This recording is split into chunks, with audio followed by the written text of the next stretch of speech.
என்கின்ற துன்ப நேரம் நானும் உம்மை சேருவேன்.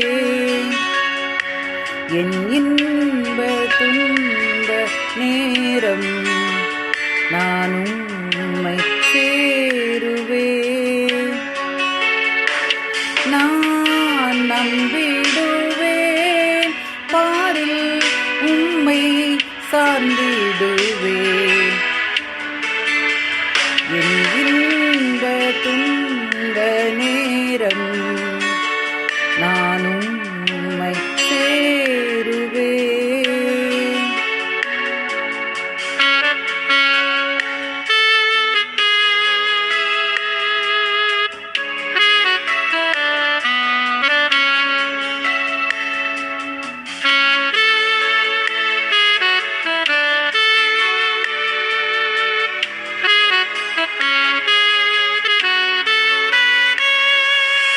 நான் நம்பிடும் தெய்வம் இயேசுவே, நான் என்றுமே நம்பிடுவேன்.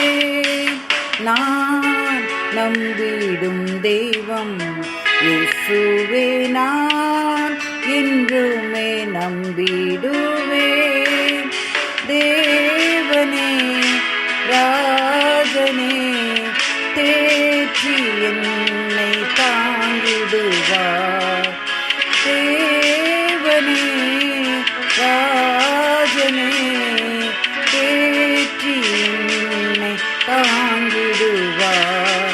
என் இந்த துன்ப நேரம் நானும் உம்மை சேருவேன்.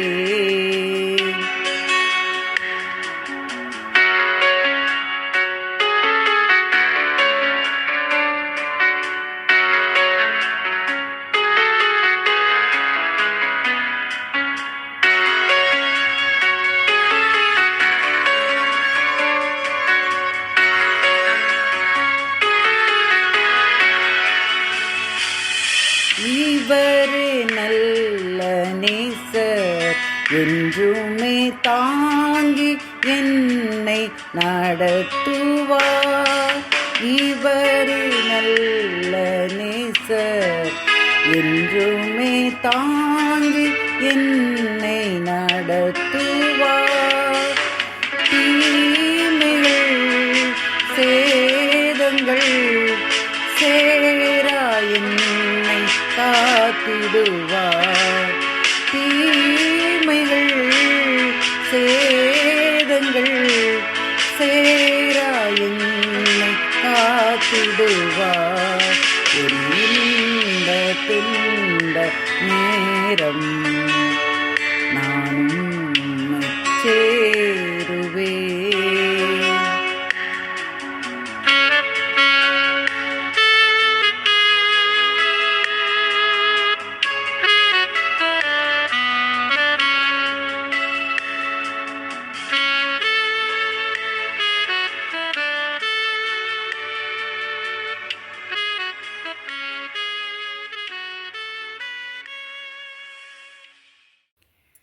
ஜெபத்தை கேட்கிறவரும் ஜெபங்களுக்கு ஏற்ற வேளையில் பதிலளிக்கிறவருமாகிய வல்லமையுள்ள நம் கர்த்தருக்கு ஸ்தோத்திரம்.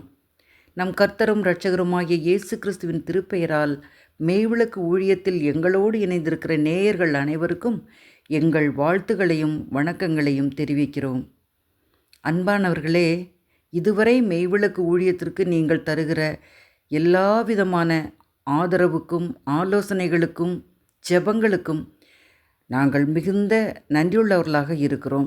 தொடர்ந்து ஜெபித்து இந்த ஊழியத்தை தாங்குங்கள். மெய்விளக்கு இதழாசிரியர் டாக்டர் சாந்தகுமார் அவர்களின் தேவன் ஜெபத்தை கேட்கிறவர் என்ற செய்தியின் முதல் பாகத்தை கேட்டோம். அதில் தேவன் தம்மை நோக்கி ஜெபிக்கிறவர்களின் உணர்வுகளை, வேதனைகளை, நெருக்கங்களை உணர்ந்து அவர்களது ஜெபங்களுக்கு விரைந்து வந்து பதிலளிக்கிறவர் என்பதை கேட்டோம். இந்த தேவ செய்தியில் தேவனுக்காக உண்மையாக நாம் எப்படி ஊழியம் செய்ய வேண்டும், அவருக்காக நம்முடைய வாழ்க்கையில் எப்படி வைராக்கியமாய் இருக்க வேண்டும் என்பன போன்ற அருமையான ஆலோசனைகள் காத்து கிடக்கின்றன. செய்தியை கேட்போம் வாருங்கள். தேவ ஆசீர்வாதம் உங்களுக்கு உண்டாவதாக. நாம் தலைகளை தாழ்த்தி நாம் ஜெபிப்போம். எங்களை நேசிக்கிற நல்ல ஆண்டவரே, அருமையான முற்பகல் வேளை உம்முடைய பரிசுத்தமான சமூகத்திலே உம்முடைய திரு முன்னிலையிலே நாங்கள் கூடி வந்திருக்கிறோம். ஆண்டவரே, உபவாசத்தோடும் கண்ணீரோடும் புலம்பலோடும் உம்மிடத்திலே வந்த அருமையான பக்தர்கள் எல்லாம் பெரிய விடுதலையை பெற்றார்கள் என்று நாங்கள் வேதத்திலே நாங்கள் படிக்கிறோம். இந்த நாளிலும் கூட ஆண்டவரே, நாங்களும் உம்மிடத்திலே உபவாசத்தோடு உம்மை நோக்கி குறிப்பிடத்தக்கதாக நாங்கள் கூடி வந்திருக்கிறோம். இந்த வேளையிலே நீர் எங்களுக்கு தேவையான ஆலோசனைகளை நீர் தரும்படியாக நாங்கள் காத்திருக்கிறோம். ஆமாண்டவரே, நாங்கள் விண்ணப்பித்து பெரிய ஆசீர்வாதங்களை பெற்றுக்கொண்டவர்களாக புதிய ஆண்டிற்குள்ளே நாங்கள் செல்ல வேண்டும். எங்கள் தனிப்பட்ட வாழ்க்கையிலே பிரச்சனைகள் இருக்கின்றன, குடும்பத்திலே பிரச்சனைகள் இருக்கின்றன. ஆண்டவரே, நெருக்கங்களின் நடுவிலே நாங்கள் வாழ்ந்து கொண்டிருக்கிறோம். விடுதலை வேண்டும் என்று ஏங்குகிறோம். விடுதலைக்காக ஜெபிக்க உம்முடைய சமூகத்திலே நாங்கள் வந்திருக்கிறோம். இவ்வேளையிலும் கூட நீர் உங்களுடைய பரிசுத்தமான வார்த்தைகளை கொண்டு எங்களிடத்திலே நீர் பேசி எங்களை சுத்திகரிக்கப்பட்ட இருதயத்தோடு நாங்கள் உம்மை நோக்கி பார்க்கும்போது ஆண்டவரே, அது மிகுந்த பலனை கொடுக்கும். நீதிமானின் ஊக்கமான வேண்டுதல் மிகுந்த பலனை தரும் என்று உமது வசனத்திலே படிக்கிறது போல நாங்கள் எங்களை சுத்திகரித்து கொண்டு நாங்கள் ஜெபிக்கும் பொழுது ஆண்டவரே, நாங்கள் நிறைவான பலனை நாங்கள் பார்ப்போமே. அதற்காக ஆண்டவரே, அந்த ஒரு நம்பிக்கை எங்களுக்கு தந்திருக்கிறதற்காக நாங்கள் நமக்கு நன்றி செலுத்துகிறோம். இந்த வேளையிலும் கூட நீர் எங்கள் நடுவிலே இறங்கி வந்து ஆண்டவரே, உம்முடைய பரிசுத்த பிரசனத்தை எங்களுக்கு தந்து நீர் எங்களை நிறைவாக நீர் ஆசீர்வதியும். இயேசுவின் நல்ல நாமத்தினாலே வேண்டிக் கொள்கிறோம் பிதாவே, ஆமென். இயேசு கிறிஸ்து உன் விண்ணப்பத்தை மதிக்கிறார். உன் ஜெபத்தை அவர் கருத்திலே வைத்திருக்கிறார். உன் ஜெபத்திற்கு அவர் முக்கியத்துவம் அளிக்கிறார். அநேகர் ஊழியக்காரர்களுக்கு கடிதம் எழுதுகிறார்கள், எனக்கு அந்த பிரச்சனை இந்த பிரச்சனை, ஜெபம் பண்ணுங்க. ஏன் அப்படியே இருதயம் நொந்து வெடிக்கிற மாதிரி லெட்ரு நிலையில் கடிதம் எழுதுகிறான். அதை அநேக ஊழியர்கள் ஒருவர் சொன்னார். ஒரு ஊழியர் இங்கேருந்து துபாய்க்கு போயிருந்தாராம். துபாயில் போய் உங்களுக்காக ஜெபிக்க வேண்டுமானால் ஜெப வேண்டுதல்களை எழுதி தாருங்கள், நாங்கள் உங்களுக்காக அப்படி மணிக்கணக்காக ஜெபம் பண்ணுவோம், புகைப்படம் வச்சு ஜெபம் பண்ணுவோம், அப்படி பணம் தந்தால் அதுக்கு ஒரு சிறப்பு ஜெபம் பண்ணுவோம், 500 ரூபா தந்தால் ஒரு ஜெபம், 1000 ரூபா தந்தால் ஒரு ஜெபம். விதவிதமாக பண்ணுறாங்கய்யா, என்னென்ன விளங்கலை. ஜெபத்துக்கு ரேட்டு வச்சு பண்ணுறாங்க. இளம் பங்காளர்னா அதுக்கு ஒரு ஜெபம், ஏழைன்னா ஜெபம் கிடையாது. அருவருப்பாக இருக்கிறது. இயேசு கிறிஸ்துவனுடைய பக்தி எங்கே? அவருடைய ஊழிய முறை எங்கே? அவருடைய ஊழியம் எங்கே? இன்றைய ஊழியம் எங்கே? துட்டு தந்தா அதுக்கு ஒரு மதிப்பு. ஆண்டவருடைய ராஜ்யத்திலும் இப்படியாயா? உண்மையான ஊழியக்காரர்கள் அப்படி இருக்க மாட்டார்கள். பிரியமானவர்களே, அப்படி ஒரு ஊழியக்காரர் அங்கே போயிருந்தார். அவர் பக்கத்தில் என் கூட ஜெபம் பண்ணுற ஒரு சகோதரன் கூட இருந்து அவருக்கு தான் எல்லாம் பெட்டி கட்டி எல்லாம் அடுக்கி பேக் பண்ணி, ஊழியக்காரர் வந்துட்டாருன்னு இவர் விழுந்து விழுந்து அவருக்கு உதவி செஞ்சாராம். அவர் சொன்ன கதை தான் இது.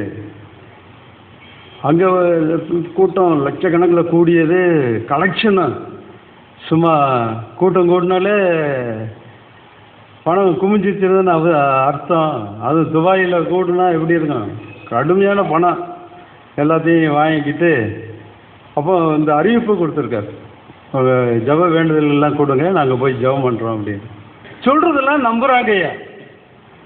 போய் உண்மையிலே அவர் ஜெபம் பண்ணுவார் போல், கண்ணீர் விட்டு ஜெபம் பண்ணுவார் போல் அப்படின்னு நினச்சி எழுதி கொடுத்துட்டாங்க.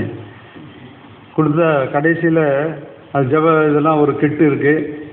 அப்புறம் இவருக்கு வந்த அன்பளிப்புகள் ஒரு பக்கம் இருக்குது, பணம் இருக்குது. அப்புறம் இவருக்கு ஊழியத்துக்கு தேவையான சில மிஷினரிஸ் வாங்கினது கொஞ்சம் இருக்குது. இது எல்லாத்தையும் இந்தியாவுக்கு கொண்டு வரணும். என்ன பண்ணார் தெரியுமா? எல்லாத்தையும் இப்படி இப்படி அடுக்கு அப்படின்னு. இந்த என் கூட ஜெபம் பண்ணவர் தான் அதெல்லாம் அடுக்கி வச்சுக்கிட்டு இருந்தார். அவருக்கு இதெல்லாம் இப்படி இப்படி அடுக்கு தம்பி, இது அங்கே உள்ள கஸ்டம்ஸில் பிடிபட்டா சங்கடம், அதனால் இது இப்படி இப்படி வையே, அதை அப்படி அதில் மறைச்சி வையே, அப்படி இப்படிலாம் சொல்லியிருக்காரு. இவர் அப்படியும் செஞ்சு விட்டு அப்புறம் இங்கே வந்து யோசிக்கிற மாதிரி இவரும் சொன்னார். இவரும் சேர்ந்து செஞ்சவர் தான். அப்புறம் இங்கே வந்து என்ன பண்ணார், அப்படிலாம் அடுக்கி வச்சுட்டு கடைசியில் பார்த்தா இந்த ஜப வேண்டுதல் இருக்குல்ல, மக்கள்லாம் நம்பி எழுதி கொடுத்தாங்கல்ல, அதை வைக்கிறதுக்கு பையில் இடம் இல்லை. ஐயா, மக்கள் ஜப வேண்டுதல் தந்திருக்காங்க ஐயா, அதை எங்கேயா வைக்க அப்படின்னு கேட்டாராம். தூக்கி எங்கிட்ட போடு. வேண்டியது கிடச்சி போச்சு இல்லையா? வேண்டியது என்னது? பணம் தானே. ஒவ்வொருத்தரும் ஒவ்வொரு பிஸ்னஸ் பண்ணுறான். அதேமாரி இவங்க பைபிளை வச்சுட்டு பிஸ்னஸ் பண்ணுறாங்க நிறைய பேர். வருத்தமாக இருக்கிறது பிரியமானவர்களே. ஆகையினாலே ஜெப வேண்டுதல் தூக்கி எறியப்பட்டது. மீது தேவையான ஜாமான், உலக மதிப்புள்ள பொருள்கள் எல்லாம் சென்னைக்கு கொண்டு வந்து சேர்க்கப்பட்டது. இதான் இப்போ உள்ள நிலை. ஜெப வேண்டுதலை குப்பையிலே போடுகிறார்கள் ஊழியர்கள் சிலர். எல்லா ஊழியர்களும் கிடையாது, சிலர். ஏன் சிலர்னு சொல்றீங்கிறீங்களா? அதில் பலர்னே வச்சுக்கோங்க. உண்மையாக இருக்கிறவங்க சிலர் தான்.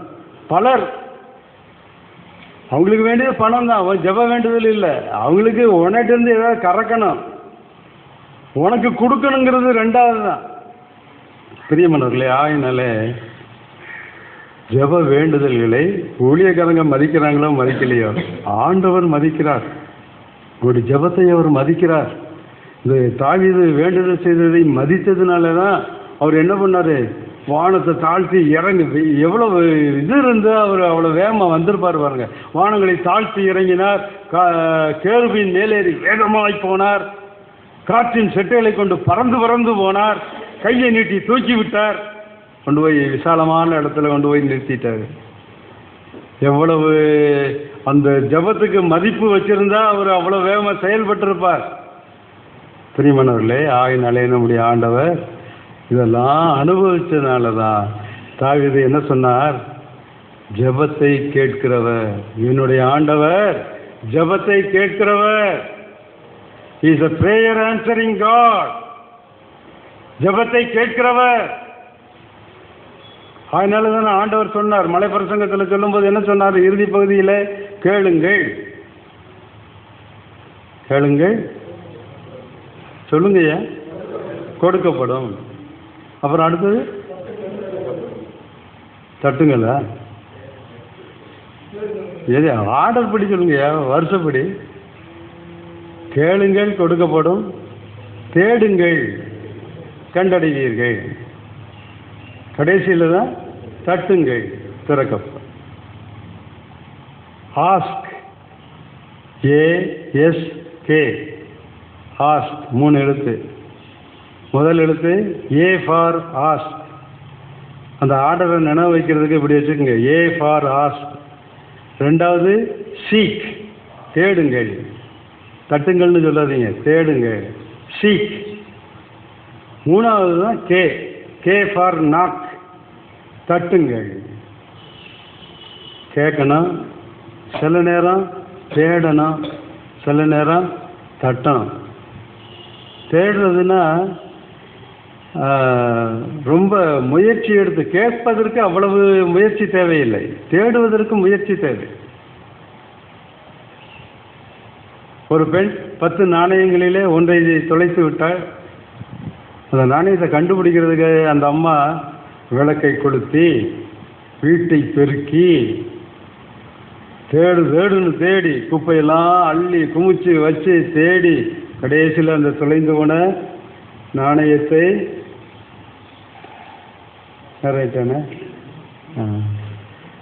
தொலைந்து போன நாணயத்தை கண்டுபிடித்தாள். தேடினாள். தேடுவதற்கு அவ்வளவு முயற்சி எடுக்க, விளக்க கொளுத்தணும், வீட்டை பெருக்கணும், அப்புறம் குப்பையை கிளறணும், குப்பை மட்டும் குமிச்சு வச்சுக்கிட்டு அதை கொஞ்சம் கொஞ்சமாக எடுத்து நாணயம் கிடக்கான்னு பார்க்கணும். இது நம்முடைய வாழ்க்கையில் செய்ய வேண்டியது ஒன்று ஆண்டவர்கிட்ட கேட்கணும். கேட்கறது ஒரு பகுதி, கேட்டு பெற்றுக்கொள்ள வேண்டியவைகள் நிறைய இருக்கிறது. எனக்கு அது வேணும் ஆண்டவரே, பரிசுத்த வாழ்க்கைக்கு எனக்கு சூழ்நிலை சரியில்லை ஆண்டவரே, வீட்டுக்கு போனால் அங்கே பக்கத்து வீட்டில் ஒரு சாசு இருக்கு ஆண்டவரே, ஓயாமை எட்டி பார்க்குது ஆண்டவரே, ஓயாமை எனக்கு ஃபோன் பண்ணிக்கிட்டே இருக்கு ஆண்டவரே, அந்த சாஸ்திரம் இருந்து என்னை காப்பாற்ற ஆண்டவரே கேட்கணும். உனக்கு அது இப்போ தேவரையா தெரியலாம், அது இப்போ சாசியா ஃபோன் மூலமாக கூப்பிடும், உனைய பேசும், எட்டி எட்டி பார்க்கும். தேவதை பார்க்குறதுன்னு நினைக்காத, தேவதை இல்லை, அசல் பிசாசு வாழ்க்கையை தொலைச்சி போகிறோம். அப்போ நீ ஆண்டவர்கிட்ட எனக்கு இதுக்கெல்லாம் பலன் வேணும் ஆண்டவரே, பலனை கேட்கணும். அது ஆஸ்கிங், கேட்பது. மற்றொன்று தேடுவது. சில நேரங்களில் வாழ்க்கையில் தோல்வி வரும், நிறைய கஷ்டங்கள் வாழ்க்கையில் வரும்போது விசுவாசிகளாக தேவனுடைய பிள்ளைகளாக நாம் என்ன செய்யணும்? வாழ்க்கையை தேடி, வாழ்க்கையில் சில காரியங்களை நம்ம இழந்திருக்கிறோம், தொலைச்சிட்டோம். ஐயா 10 காசு தந்தாரு, இப்போ உங்கள்கிட்ட 5 காசு தான் இருக்கு. 5 காசை தொலைச்சிட்டேன். ஜெப வரம் தந்திருந்தாரு, எத்தனையோ வரங்களை உனக்கு தந்திருந்தாரு, எவ்வளவு ஆழமான சத்தியங்களை உனக்கு கொடுத்திருந்தாரு, என்னென்னமோ கிருபைகளை எல்லாம் உனக்கு தந்திருந்தா, அப்படி தொலைச்சிட்ட நீ. அது தேடி கண்டுபிடிக்கணுங்க. உட்காந்து தனியாக போய் ஆண்டவர்கிட்ட விளக்க கொடுத்து, இதுதான் வேதாகம் தான் விளக்கு, அதுக்கு முன்னால் போய் உட்காரு. ஏன்யா எங்கேயா தொலைஞ்சிச்சு கண்டுபிடி, பெருக்கு, பல எங்கெல்லாம் மூளை முடுக்கு இருக்கோ எங்கே தொலைச்சேன்னு பார்த்து அவ்வளோ பெருக்கி எடு. அப்புறம் தேடிப்பார், எங்கே தொலைச்ச, எங்கே அந்த காயின் விழுந்துச்சு கண்டுபிடிச்சு அதுக்காக நீ மனம் திரும்ப. தேடுவது என்பது நாம் இழந்து போனவைகளை கண்டுபிடிப்பதற்காக நாம் செய்கிற செயல். கேட்பது என்பது நமக்கு வேண்டியதை ஆண்டவரிடத்திலே கேட்டு பெற்றுக்கொள்வது. தேட வேண்டும், அதற்கு அதிக முயற்சி தேவை. இந்த தட்டுவது என்பது இருக்கிறது அல்லவா, இது மிக கடுமையான ஒரு முயற்சி. நள்ளிரவில் போய் திடீர்னு ஃப்ரெண்டு வந்துட்டான், சாப்பாடு கொடுக்கறதுக்கு ஒன்றும் இல்லை, உடனே அவன் முன் வைப்பதற்கு ஒன்றும் இல்லை. உடனே நண்பன் எழுந்து போய் அவன் நண்பன்கிட்ட போய், நம்முடைய நண்பர் ஆண்டவர் இருக்கார் இல்லையா, அவர்கிட்ட போகணும். ஒன்றும் இல்லையா, தேவையோடு வந்திருக்கான், கொடுக்க ஒன்றும் இல்லை, உன்னிட்ட என்ன பண்ணணும்? அவர்கிட்ட போகணும், கதவை தட்டணும், எனக்கு தாரம் ஆண்டவரே, கொடுப்பதற்கு ஒன்றும் இல்லை, கொடுக்கறதுக்கு ஒன்றும் இல்லை. ஆண்டவர்கிட்ட போய் கேட்கணும். அவர் உடனே தரமாட்டார். பிள்ளையெல்லாம் பக்கத்தில் படுத்து கிடக்கு, என்னால் இப்பெல்லாம் எந்திரிக்க முடியாது, நள்ளிரவு ஆகிவிட்டது, இல்லை வேற வழியே கிடையாது, தந்தே ஆகணும். விடாமுயற்சியோடு நள்ளிரவிலே போய் மன்றாடுகிற மன்றாட்டின் ஜெபம் இருக்கிறது அல்லவா, அதைத்தான் தட்டுவது குறிக்கிறது. தட்டுவது மன்றாட்டு ஜெபத்தை குறிக்கிறது. நம்முடைய நண்பராகிய சிநேகிதராகிய ஆண்டவரிடத்திலே போய் தட்டி, எனக்கு 3 அப்பங்கள் தாரும், 3 அப்பங்கள் என்கிட்ட வந்திருக்கான், அவன்கிட்ட வைக்கிறதுக்கு எனக்கு ஒன்றும் இல்லையா? ஒவ்வொரு ஊழியக்காரரும் அதை செய்யணுங்க, தட்ட தெரியணும், இந்த இடத்துல செய்தி கொடுக்கணும். என்ன பண்ணணும்? இவ்வளோ பேர் வந்திருக்காங்க, இவங்களுக்கு முன்னால் வைக்க வேண்டியது ஒன்றும் இல்லை ஆண்டவர், என்ன தர்றீரு, ஏதாவது தாரம் தந்தா தாயா கொண்டு போய் கொடுக்க முடியும். அநேக ஊழியர்கள் அது செய்வதில்லை. என்ன தனக்கு என்ன தெரியுமோ, அவங்க என்ன படிச்சிருக்காங்களோ, அவங்களுக்கு என்ன அறிவுலாம் இருக்கா, அவன்கிட்டையும் கொண்டு வந்து கொட்டிட்டு போயிடுது. நான் ஒரு டாக்டர்னு வைங்களேன், நீ இந்த தம்பி காய்ச்சலில் வந்திருக்கான், நான் வந்து எனக்கு கேன்சர் வரைக்கும் மருந்து மனப்படமாக தெரியும். பேஷண்ட்டு வந்துட்டான், நோயாளி வந்துட்டான், அவனுக்கு என்ன நோயின்னு பார்க்காம கேன்சர் மருந்துலாம் எனக்கு தெரியுமியா, என் திறமையை காட்டுறதுக்கு கேன்சருக்கு இந்த மருந்து, இந்த டிபிக்கு இந்த மருந்து எழுதி அவனுக்கு கொடுத்தா அவனுக்கு ஏதாவது விளங்குமா? அவனுக்கு அவன் ஒப்பேருவானா? அதை போய் வாங்கி தின்னான்னா அவன் என்னத்துக்காவான்? பெரியவனவர்களே, நோயாளியினுடைய நோயை அறிந்து அவனுக்கு தேவையானது தாங்க கொடுக்கணும். நல்ல டாக்டர் அப்படி தான் பண்ணும், தேவையானது மட்டும்தான் கொடுப்பான். அதுக்கு மிஞ்சிய அளவுக்கு கொஞ்சம் கூட கொடுக்க மாட்டான். இப்போ உள்ள மருத்துவர்கள் வண்டி கணக்காக எழுதுறாங்க, கமிஷன் வாங்கிட்டு மருந்து கடையில் வாங்கிட்டு வண்டி கணக்காக எழுதுறாங்கய்யா. ஒரு நேரத்துக்கு 10 மாத்திரை போட வேண்டியிருக்கு. ஆனால் நல்ல மருத்துவன் என்ன செய்வான்? நோயாளிக்கு என்ன தேவையோ அதை கரெக்டாக கொடுக்கணும். அவன் தான் சரியான மருத்துவன். ஒரு தேவ ஊழியன் அப்படித்தான் இருக்க வேண்டும். தேவ ஊழியன் என்ன செய்ய வேண்டும்? அங்கே போய் தட்டணும், ராத்திரி பூரா கிடந்து ஆண்டவர்கிட்ட தட்டணும். என்னையா கொடுக்கணும்? இன்னைக்கு 50 பேர் வந்திருக்காங்க, முன்னே வைக்க ஒன்றும் இல்லை, எனக்கு தெரிஞ்சதெல்லாம் கொடுக்கக்கூடாது. உங்களுக்கு என்ன தேவை? என்ன தேவையோடு வந்திருக்கீங்க? என்ன பசியில் வந்திருக்கீங்க? என்ன வேதனையோடு வந்திருக்கீங்க? அவருக்கு தான் தெரியும். அவர்கிட்ட வாங்கணும், வாங்கி கொண்டு போய் அவர் கொடுத்ததை கொடுக்கணும். அதுதான் தட்டுவது. அது ஓமையிலே ஆண்டவர் சொல்லி சென்றிருக்கிறார். நீங்கள் போய் அப்புறம் தியானம் பண்ணி பாருங்கள். கேட்க வேண்டும், தேட வேண்டும், தட்ட வேண்டும். இதெல்லாம் அவசியம். ஏன்? நம்முடைய ஆண்டவர் ஜெபத்தை கேட்கிறவர், ஜெபத்தை கேட்கிறவர். பிரியமானவர்களே, இப்படியெல்லாம் ஜெபத்தை கேட்கிறவர் என்றெல்லாம் பட்டம் சூட்டி விட்டு அவர் என்ன சொல்லுகிறார் பாருங்க. தாவீது தன்னுடைய வாழ்க்கையை குறித்து பேசுகிறார். சங்கீதம் 18ஆம் அதிகாரம் 20ஆம் வசனத்திலிருந்து படியுங்க. கர்த்தரின் நீதிக்கு தக்கதாக எனக்கு பதிலளித்தார், என் கைகளின் சுத்தத்திற்கு தக்கதாக எனக்கு சரி கட்டினார். கர்த்தருடைய வழிகளை கை கொண்டு வந்தேன், நான் என் தேவனுக்கு துரோகம் பண்ணினது இல்லை. அவருடைய நியாயங்களை எல்லாம் எனக்கு முன்பாக நிறுத்தினேன், அவருடைய பிரமாணங்களை நான் தள்ளி போடவும் இல்லை. அப்புறம் அவர் முன்பாக நான் மன உண்மையாயிருந்து என் துர்க்குணத்துக்கு என்னை விலக்கி காத்து கொண்டேன். அப்புறம் அர்த்தம் படிச்சிருங்க. ஆகையால் கர்த்தரின் நீதிக்கும் தம்முடைய கண்களுக்கு முன் இருக்கிற என் கைகளின் சுத்தத்திற்கும் தக்கதாக எனக்கு பலனளித்தார். அருமையானவர்களே, இங்கே தாவீது தன்னுடைய தனிப்பட்ட வாழ்க்கையை குறித்து பேசுகிறார். ஆண்டவர் ஏன் அவ்வளவு வானங்களை தாழ்த்தி இறங்கி அப்படி கேருபின் மேலேறி வேகமாக போய் காற்றின் சட்டுகளை கொண்டு பறந்து வந்து தூக்கி எடுத்து விசாலமான இடத்துல கொண்டு போய் நிறுத்தினாரே ஏன் என்பதற்கு அவர் தன்னுடைய அனுபவ சாட்சியை இங்கே குறிப்பிடுகிறார். என்ன சொல்லுகிறார்? நான் என் தேவனுக்கு துரோகம் பண்ணினதில்லை. சொல்ல முடியுமா? வந்திருக்கீங்கல்ல, நான் என்னை ரட்சித்த, எனக்காக ஜீவனை கொடுத்து தம்முடைய பரிசுத்தமான இரத்தத்தை எனக்காக சிந்தி என்னை மீட்டெடுத்த என் நேசருக்கு நான் துரோகம் பண்ணினது இல்லை. ஆண்டவரை குறித்து எவ்வளவு காலம் கேட்டுக்கொண்டிருக்கிறீர்கள்? சிலர் ரட்சிக்கப்பட்டு எத்தனை ஆண்டுகள் ஆகிவிட்டன. அன்பானவர்களே, லைஃப்பை கொஞ்சம் அப்படியே ரிவைண்ட் பண்ணுங்க, திருப்பி பாருங்க. 10 ஆண்டு காலம் எப்படி ஓடியது, 2 ஆண்டுக்கு முன்பு வரை உங்கள் வாழ்க்கை எப்படி இருந்தது, திருப்பி பாருங்க. உங்களால் சொல்ல முடியுமா? என் தேவனுக்கு நான் துரோகம் பண்ணினதில்லை,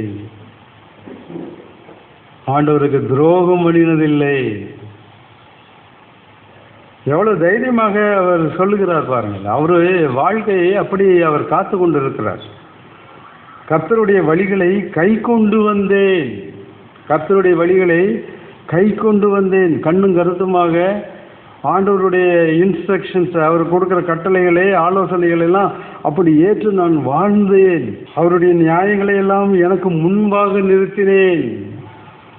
இதெல்லாம் நம்மள்கிட்ட பல பேர்கிட்ட இல்லாத ஒன்று. ஏன் ஜெபத்துக்கு பதில் இல்லை? உன் ஜெபத்துக்கு ஏன் பதில் வர மாட்டேங்க? ஏன் ஜெபத்துக்கு ஏன் பதில் வர மாட்டேங்க? There is no holiness in our heart. உள்ளதில் பரிசுத்தம் இல்லையே, அவர் விரும்புகிற பரிசுத்தம் இல்லை. அவர் எதிர்பார்க்கிற பரிசுத்த வாழ்க்கையை நீ உன்னுடைய லட்சியமாக நீ வைத்துக் கொள்ளவில்லை. அவருக்கு பிரியமாக மட்டும் இந்த உலகத்தில் வாழணும். தேவனுடைய பிள்ளைகளாக அந்த வெறி இருக்கணும். நமக்கு ஆண்டவருக்குன்னு வாழணும்.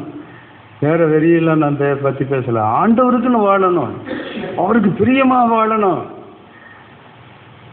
நமக்காக ஜீவனையே கொடுத்தாரு, பரலோகத்தை விட்டு இந்த பூவுலகிற்கு வந்தாரு, எவ்வளவாய் நம்மில் அன்பு கூர்ந்தார்.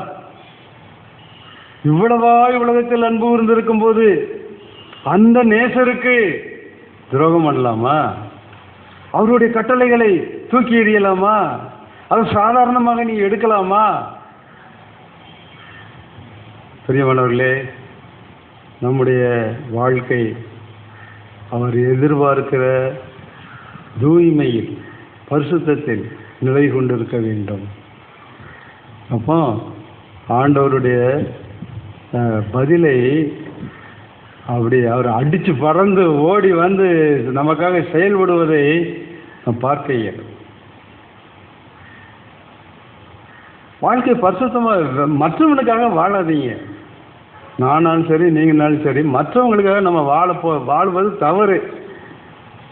நம்ம ஆண்டவர் பார்த்து கொண்டு இருக்கிறார். அவருக்கு முன்பாக உண்மையும் உத்தமமாக கடைசி மூச்சு இருக்கிற வரையும் வாழ்ந்துட்டு என்ன உலகத்தில் கொண்டு போக போகிறோம்?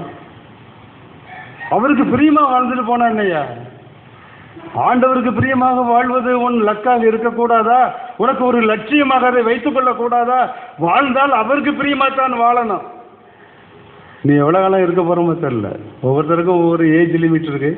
அவர் முதல்ல மார்க் பண்ணிட்டாரு. இவருக்கு 65 தான், இவருக்கு 55 தான், இவருக்கு 90 போட்டு வச்சிருக்காரு. உனக்கு எவ்வளோ காலம் இருக்க போதோ தெரில, எனக்கு எவ்வளோ காலம் இருக்க போதோ தெரில. ஒரு இது திட்டத்தோடு தீர்மானத்தோடு நாம் வாழ்ந்தால் என்ன? இனியாவது இருக்கிற காலம் வரைக்கும் அவருக்கு பிரியமாத்தான் அந்த உலகத்தில் வாழ்ந்தாகணும். வாழ்வேன். உறுதிமொழி ஏற்பாயா? ஒரு தீர்மானத்துக்குள் வருவாயா? அவருக்கு நான் துரோகம் பண்ணினது இல்லை சொல்லுகிற வாழ்க்கை எனக்கு வேண்டுமாண்டவரே.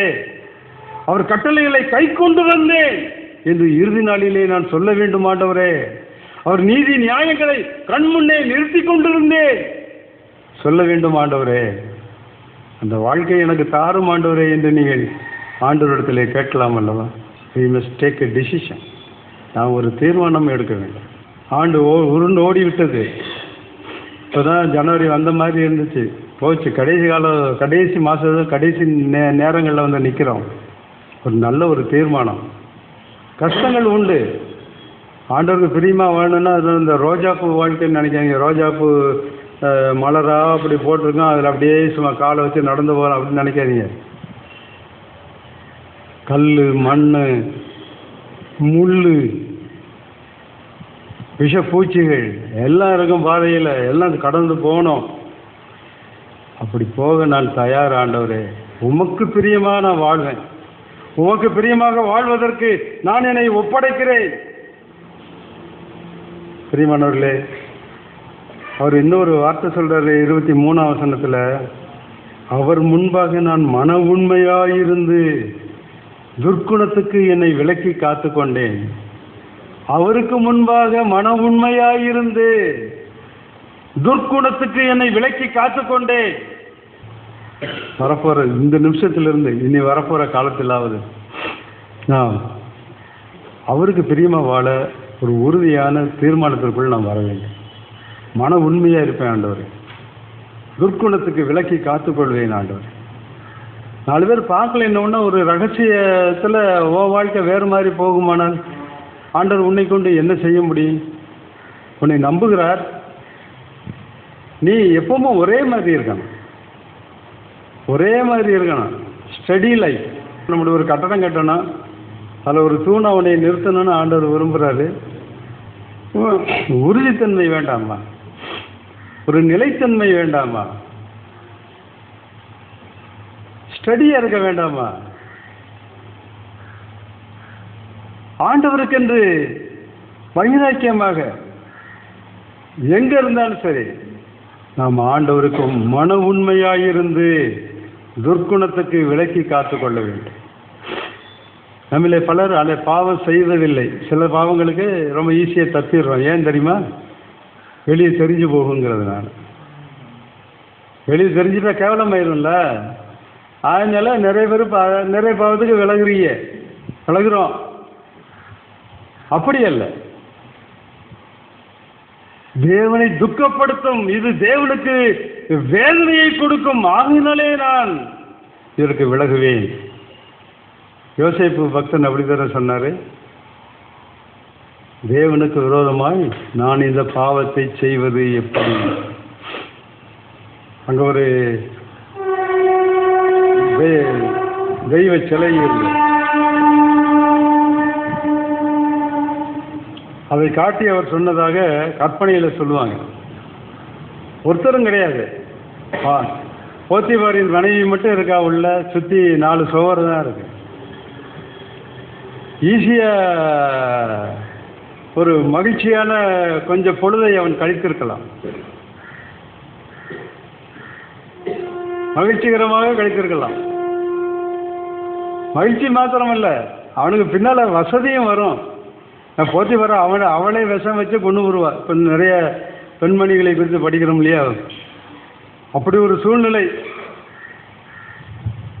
இருந்திருக்கலாம். இவன் கொஞ்ச கால இன்பத்தை நாடி இருந்தால், குறுகிய காலத்திலே செல்வத்தை நாடி இருந்தால், பாவத்துக்கு இணங்கி போயிருந்தால் கொஞ்ச காலம் நல்லா தான் இருந்திருக்கும். இவனுக்கு வீண் பழி வந்திருக்குமா? சரி, இவன் பாவம் செய்ய வந்தான்னு ஊரம் தெரிஞ்சு நாரி போச்சு.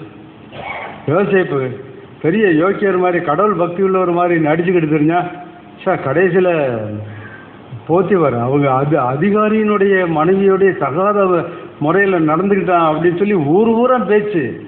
எவ்வளோ கேவலமாக இருந்திருக்கான். எதுக்கடா உலகத்தில் வாழ்கிறோன்னு நினைக்கிற அளவுக்கு கேவலப்பட்டார். ஆனால் பாவத்தோடு ஒத்து போயிருந்தால் இந்த கேவலெல்லாம் வந்திருக்காது. பிரியமானவர்களே, ஆனால் இதெல்லாம் பற்றி கவலைப்படல. அவமானமா வா, வறுமையா வா, சிறைச்சாலையா வா, ஒன்று மாத்திரம் உறுதியாக இருக்கிறேன், என் தேவனுக்கு முன்பாக பாவம் செய்வது எப்படி? என் தேவனுக்கு முன்பாக நான் என்னை பாவத்துக்கு அடிமையாக்க இடம் கொடுக்க மாட்டேன் என்று சொல்லி உறுதியாக இருந்தார். அந்த யோசேப்பத்தாயா ஆண்டவர் இஸ்ரவேல் மக்களையெல்லாம் காப்பாற்ற, எகிப்து மக்களையெல்லாம் காப்பாற்றுவதற்கு ஒரு அதிபதியாக, தூணாக அவர் உயர்த்தினார். தூணாக இருக்கணும்னா உறுதி வேண்டும். தூணாக இருக்க வேண்டுமானால் உறுதி வேண்டும். உறுதியுள்ள தேவனுடைய பிள்ளையாக நீ விளங்க வேண்டும். அதைத்தான் அவர் சொல்லுகிறார். அவர் முன்பாக நான் மன உண்மையாயிருந்து துர்க்குணத்துக்கு என்னை விலக்கி காத்து கொண்டேன். பிரியமானவர்களே, அவையினால ஆண்டவர் நம்முடைய ஜெபத்தை கேட்கிறார். ஜெபத்தை கேட்கிறவர் நம்முடைய வாழ்க்கை அவருக்கு பிரியமானதாக இருக்கும்படியாக நாம் கவனமாய் பார்த்து கொள்ளும்போது அவர் ஓடி வருகிறார், இறங்கி வருகிறார், வேகமாய் வருகிறார், பறந்து வருகிறார், விடுதலை தருகிறார். நம்முடைய ஆண்டவர் ஜெபத்தை கேட்கிறவர். ஆண்டவர் உங்களை ஆசீர்வதிப்பார். ஜெபம். ஜெபத்தை கேட்கிற எங்கள் தேவாதி தேவனே, உம்மை துதிக்கிறோம், நன்றி செலுத்துகிறோம். இந்த அருமையான தேவ செய்தியில் எச்சரிக்கையாக இருக்க வேண்டியவற்றை கற்றுக் கொடுத்திருக்கிறீர். உமக்கு ஊழியம் செய்கிறவர்களையும், உமக்கு உண்மையாய் ஊழியம் செய்கிறவர்களையும், ஊழியம் செய்யாதவர்களையும் எப்படி கண்டறிய வேண்டும் என்பதை நீர் விளக்கியிருக்கிறீர். ஆண்டவரே, உமக்காக உண்மையும் உத்தமமாய் வாழத்தக்க வைராக்கிய வாஞ்சையை எங்களுக்கு தாரும். ஆண்டவரே, உமக்கு முன்பாக மன உண்மையாயிருக்க தேவையான கிருபைகளையும் செய்தியை கேட்கிற ஒவ்வொரு சகோதர சகோதரிகளுக்கும் தந்தரலும். ஆண்டவரே, எங்கள் அருமையான சகோதர சகோதரிகளின் உடல் நலத்துக்காகவும் ஜெபிக்கிறோம். யாரெல்லாம் பலவீனப்பட்டிருக்கிறார்களோ, யாரெல்லாம் பிரச்சனைகளில் இருக்கிறார்களோ, ஆண்டவரே, அவளது சுக வாழ்வை துளிர்க்க பண்ணும். ஆண்டவரே, அவருடைய வேதனைகளை, அவருடைய பாடுகளை, கஷ்டங்களை நீக்கியருளும். ஆண்டவரே, என்ன சோதனை வந்தாலும் ஜெபத்தை கேட்கிற தேவன் ஒருவர் எனக்கு இருக்கிறார் என்ற நம்பிக்கையோடு கடினமான சூழ்நிலையிலையும் கர்த்தாவே உமது உதவியோடு கடந்து வரவும் களிப்படையவும் ஆண்டவரே நீர் உதவி செய்யும். எங்கள் அருமையான சகோதர சகோதரிகளுடைய எல்லா ஜெபங்களுக்கும் விரைந்து பதில் தாரும். நீர் அப்படி செய்யப் போவதற்காக நன்றி செலுத்துகிறேன். இயேசுவின் மூலமே வேண்டிக் கொள்கிறேன் பிதாவே. ஆமென்.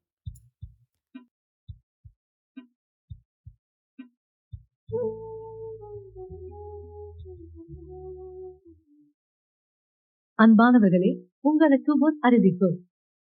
மெய்விளக்கு இதழாசிரியர் திரு சாந்தகுமார் அவர்களின் வாழ்க்கை வரலாறு ஒளிரும் வாழ்வு என்ற புத்தக வடிவில் வெளிவந்துள்ளது. இதை வாங்கி பயன் பெற வேண்டுகிறோம். இதில் கிடைக்கும் வருமானத்தை கால்வரி சாப்பல் ட்ரஸ்டில் பயிலும் குழந்தைகளின் தேவைக்காக கொடுப்பதாக வாக்களித்து கொடுத்து வருகிறோம் என்பதையும் இதன் மூலம் தெரிவித்துக் கொள்கிறோம். தொடர்பு கொள்ள வேண்டிய அலைபேசி எண்கள் 9940838879 மற்றும் 9894961994. நன்றி.